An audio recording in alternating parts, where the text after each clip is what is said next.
Hello, welcome student.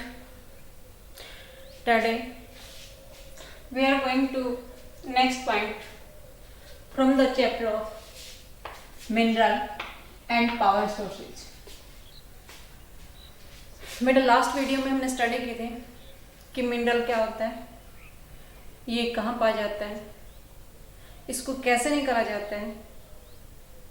इन सभी topics पे हमने लास्ट वीडियो में चर्चा की थी और अब हम पढ़ेंगे distributions of mineral at the level of world and A level of India, कि वर्ल्ड में कैसे कैसे कौन कौन सी कंट्री में मिनरल्स कौन कौन से कंट्री में मिलते हैं, इन सभी पे स्टडी करेंगे और उसके बाद में इंडिया के ऊपर आएंगे। तो हम Asia, Europe, Africa, North America, South America, इन सभी पे चर्चा कर रहे हैं और इसके बाद आगे की स्टडी इंडिया लेवल पे करेंगे। Distributions of mineral at the world level. First Asia का जिक्र करें बेटा। आयरन और मैक्सिमम कॉन्टिनेंट्स में मिलता है। एशिया में इंडिया और China is the main producer country of A iron और।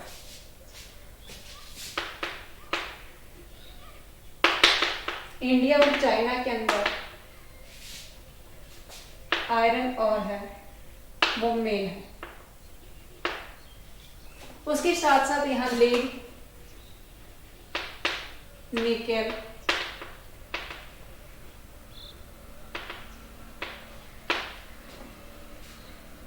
मैग्नीज,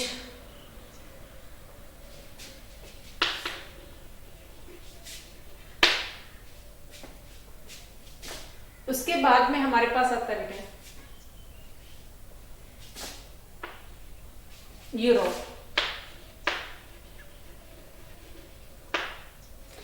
यूरोप में आयरन और जैसे एशिया में मिलता है, ठीक वैसे ही आयरन और रसिया,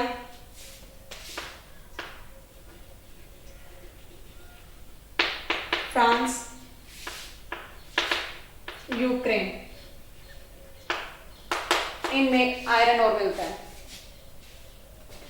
इसके साथ कॉपर,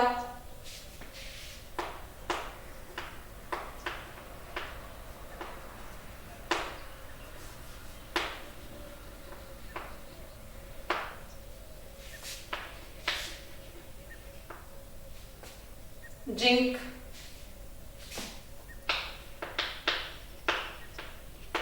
निकेल, ये भी यहां काफी मात्रा में मिलते हैं। नेक्स्ट हम चलते हैं बेटा नॉर्थ अमेरिका। नॉर्थ अमेरिका में आयरन और lead, zinc, nickel, gold, uranium, ये मैक्सिमम यूएसए और कनाडा रीजन में मिलता है।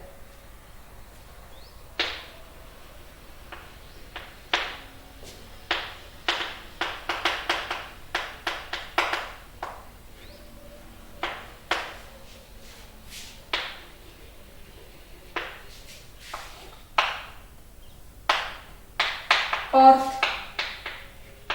South America.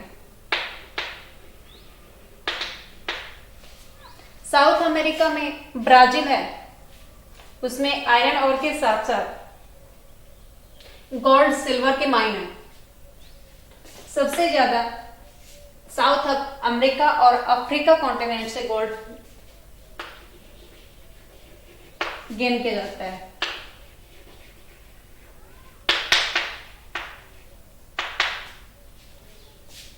अफ्रीका कॉन्टिनेंट्स में डायमंड, गोल्ड, प्लेटिनम,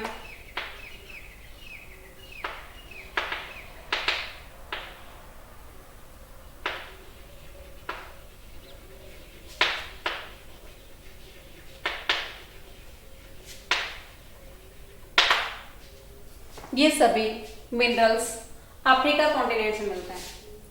ऑस्ट्रेलिया में बॉक्साइट में सबसे लीडिंग का प्रोड्यूसर होता है। वर्ल्ड में सबसे ज्यादा जो बॉक्साइट होते हैं वो ऑस्ट्रेलिया में होता है।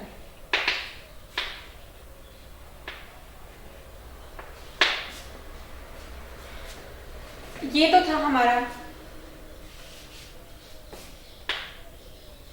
मिनरल का डिस्ट्रीब्यूशन इन वर्ल्ड लेवल पे। अब हम स्टडी करेंगे बेटा इंडिया लेवल पे, distribution of mineral in India. I will explain with map, please listen carefully. काफी इंपॉर्टेंट है बेटा ये, क्योंकि आगे भी चैप्टर इससे रिलेटेड आपको मिलेगा पढ़ने के लिए। ये इंडिया का मैप है। ऊपर का जो एरिया आपके पास दिखाई दे रहा है नॉर्थ अमेरिका, ये नॉर्थर्न प्लेन का है। इससे नीचे का जो हमारे पास दक्कन प्लेटो है, it is rich in minerals. ये सारा एरिया मिनरल्स में काफी रिच है। यहाँ इंडिया के अंदर आयरन और कॉपर, माइका, गोल्ड भी मिलता है वहां पे। उसके बाद में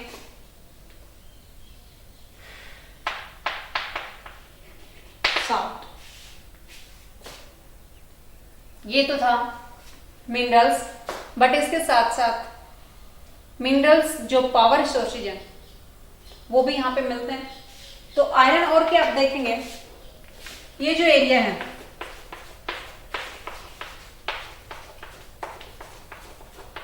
इस सारे एरिया में आयरन और मिलता है। It means Jharkhand, Orissa, MP, Maharashtra, Goa, Karnataka. Copper Jharkhand Orissa में तो है ही,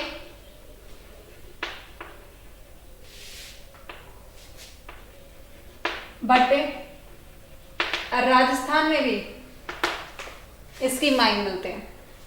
झारखंड, उड़ीसा, एमपी, इस एरिया में कॉपर मिलता है। माइका बिहार, झारखंड। माइका हमारे पास काफी मात्रा में होता है, इसका एक्सपोर्ट किया जाता है, वर्ल्ड में भेजा जाता है। गोल्ड, ये कोलार की माइन है जो कर्नाटका में है। इसके अंदर बहुत ही डीपली गोल्ड मिलता है। इसका माइन करने में, इसको एक्सट्रैक्ट करने में काफी ये हैवी एक्सपेंसिव होता है, इसलिए इसको यूटिलाइज करना मुश्किल होता है। साल्ट, हमारा जो इंडिया है आप देखेंगे कि maximum area is covered by the ocean, यानी कि साउथ का इंडिया है वो ओशियन से कवर है। ये कवर्ड होने के कारण यहाँ पे साल्ट में रिच है। इट मीन्स जो ओशियन है उससे जो पानी को सुखा करके उसमें से साल्ट तैयार कर लिया जाता है। उसमें जो साल्टी वाटर है उससे साल्ट तैयार होता है। तो जो कवर्ड एरिया है ओशियन से, उस सभी के सराउंडिंग में लगता हुआ जो स्टेट है उनमें साल्ट तैयार किया जाता है। Like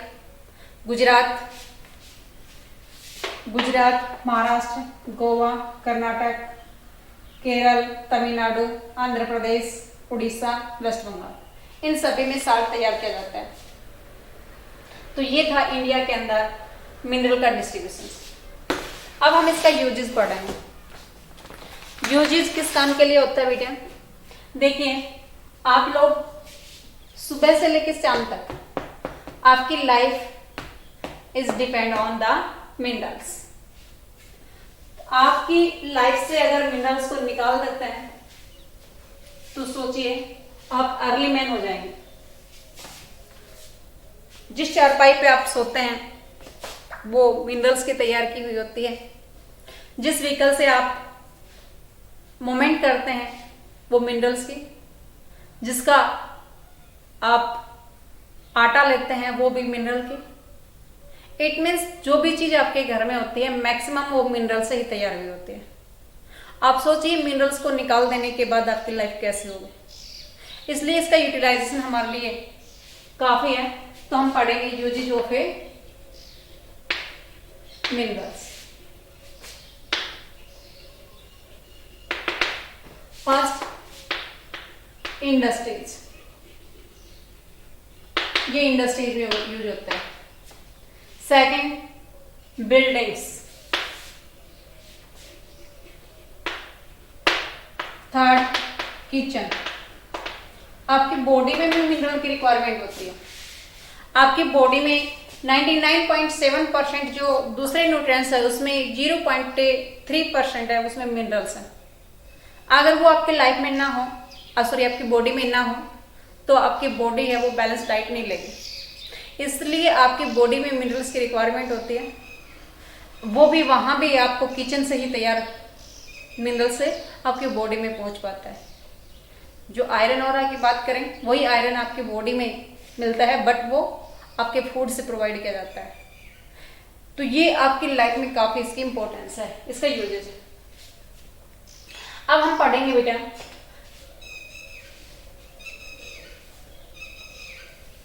power resources.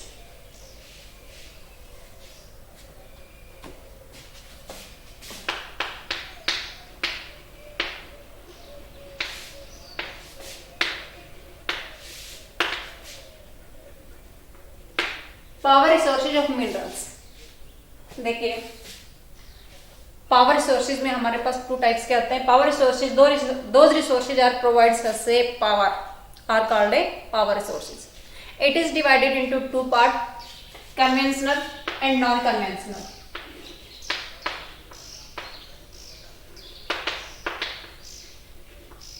और second, non-conventional. Conventional resources में बेटा वो होते हैं जो आप ancient time से यूटिलाइज करते आ रहे हैं। It means those resources are using from ancient time and present time, ancient time to present time, like fire। जो लकड़ी है जिसको आप जलाते हैं वो पहले भी यूज होती थी, आज भी यूज हो रही है। Coal, gas, natural gas, petroleum, it's okay. और साथ में हाइड्रो इलेक्ट्रिसिटी।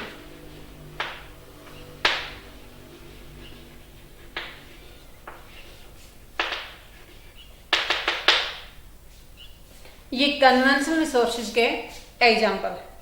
इट मीन्स इन रिसोर्सेज को हम बहुत पुराने टाइम से यूटिलाइज करते आ रहे हैं और आज भी कर रहे हैं without help of A technology.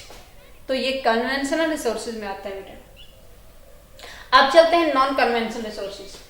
Those resources are cannot use it without technology. These resources is dependent on the technology.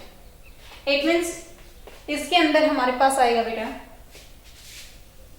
Tidal energy, geothermal energy, solar energy, wind energy.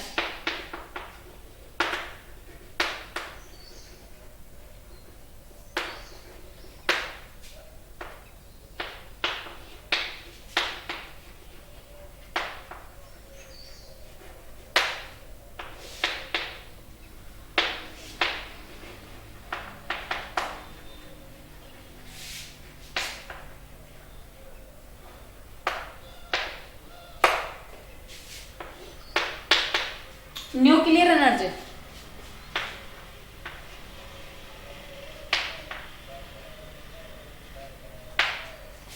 Tidal energy,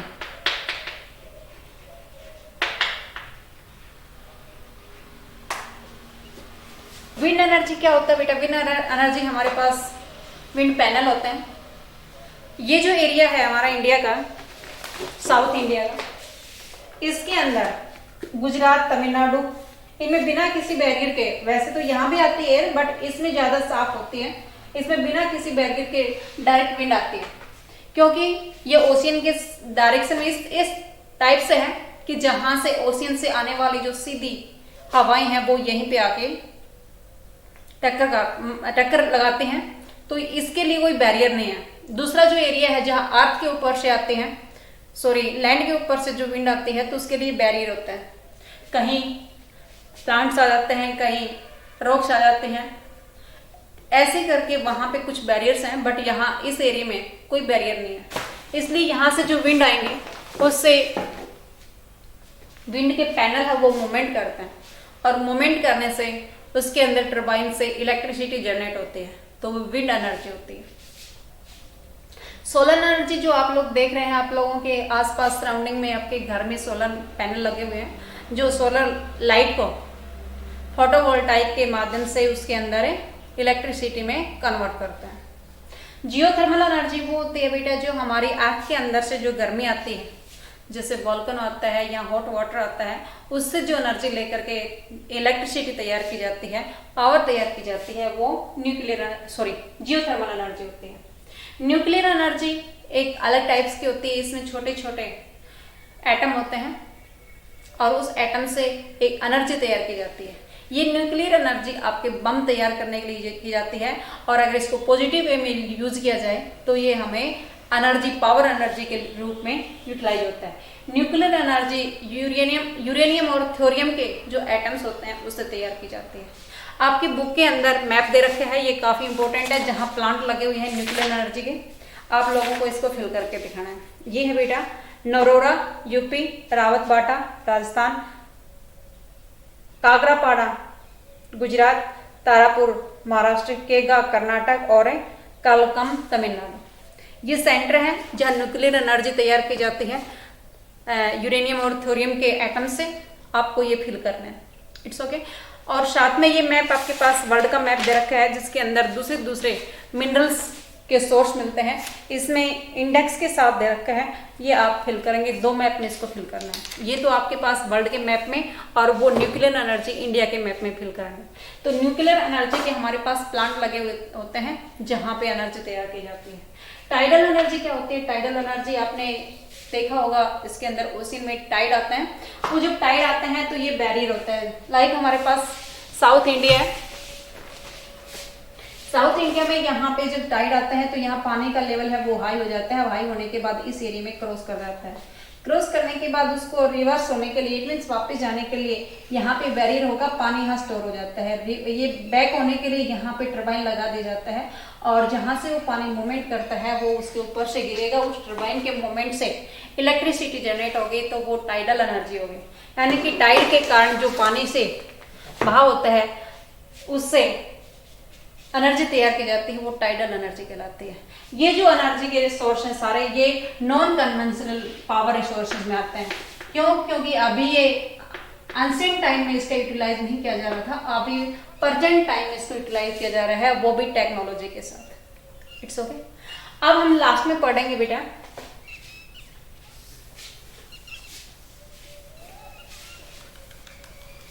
conservation of A resources, mineral का और power resources mineral का, दोनों का ही conservation कैसे करेंगे।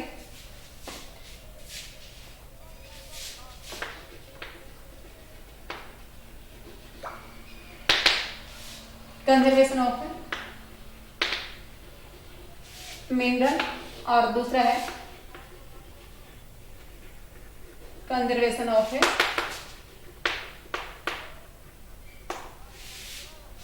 Power resources. इसका conservation of minerals का conservation कैसे करेंगे? मिनरल्स हमारे पास लाइक के मेटालिक मिनरल्स हम लेंगे, आयरन और लेंगे, तो हम इसको रिसाइकलिंग करेंगे बाय रिसाइकलिंग। रिसाइकलिंग कैसे करेंगे? फॉर एग्जाम्पल पे हमारे पास बैकेट है, बैकेट के अंदर छेद हो जाता है, तो हम उसको दोबारा से मल्टिंग करके नई बैकेट तैयार कर लेंगे, वो रिसाइकलिंग हो जाती है। Avoid the wastage.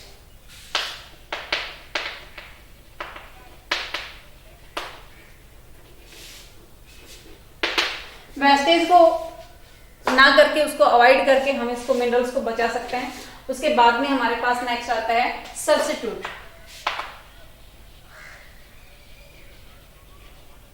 सब्स्टिट्यूट ढूंढ करके, इट मीन्स हमें मिनरल्स का, क्योंकि ये जो मिनरल्स है इसके लिए कंजर्वेशन क्यों जरूरी है, पहले तो हमें ये जानना जरूरी है क्योंकि ये लिमिट है। We have limit resources of the minerals, it can not gain again and again by nature, so we should conserve it. क्योंकि एक बार अगर इसकी माइंड खत्म हो गई, आप सोचिए कि आपकी लाइफ से अगर आयरन ओर को हटा दें या हमारे पास माइंड से उसकी सारे सोर्स खत्म हो जाएं, तो फिर आप कैसे सरवाइव करेंगे। इससे आयरन ओर से तो आपके व्हीकल बनते हैं, आपके घर में यूटिलाइज होने वाले अलग अलग बहुत सारे ऐसी डिवाइस है जो इसी से तैयार होते हैं। तो ये आयरन ओर की जो माइन है ये इतना इजीली हमें अवेलेबल नहीं होगी, क्योंकि नेचर से मिलती है और नेचुरल रूप से पता नहीं कब कैसे हमारी अर्थ से ये बाहर आए और हमें अवेलेबल हो। इसलिए हमारी कैपेसिटी में नहीं है ये इसको दोबारा से गेन करना। ये दोबारा से तभी मिल सकती है जब नेचुरल रूप से ये बाहर आएगी। ऐसे करके ये सीमित है, लिमिट मात्रा में है, इसलिए हमें इसको कंजर्व करना जरूरी है। कंजर्व कैसे करेंगे? रिसाइकलिंग से, अवॉइड द वेस्टेज से, और एक इसका सब्स्टिट्यूट ढूंढ करके। इट मीन्स इस आयरन ओर पे ज्यादा डिपेंड ना करके इसकी जगह हम दूसरी टाइप्स की, अगर दूसरी चीज को यूटिलाइज करें, इट मीन्स बैकेट को अगर हम आयरन की बनी हुई बैकेट को ना लेकर के प्लास्टिक की बैकेट का यूज करें तो वो हमारे लिए सब्स्टिट्यूट हो जाएगा। नेक्स्ट हम चलते हैं बेटा कंजर्वेशन ऑफ पावर रिसोर्सेज। इसका भी वही सिचुएशन है कि हम इसका कंजर्वेशन कैसे करेंगे। फर्स्ट तो हमारे पास by the using of a renewable से रिसोर्सेज। एक तो हम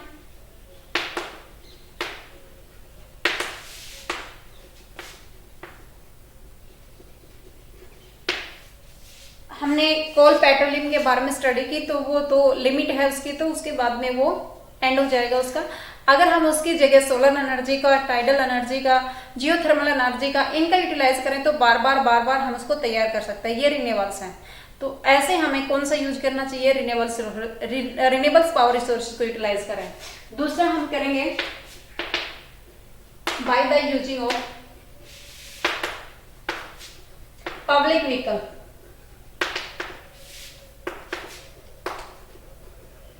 then private vehicle. Private vehicle की जगह पब्लिक व्हीकल को अगर हम ज्यादा रिस्पॉन्ड करेंगे तो उसी पब्लिक व्हीकल से बहुत सारे लोग एक जगह से दूसरी जगह पे मूवमेंट कर सकते हैं। अगर हम अपना एक पर्सनल व्हीकल लेके जाएंगे तो उसमें हमारे पास पेट्रोलियम ज्यादा यूटिलाइज होगा, और petroleum is the non renewable resources.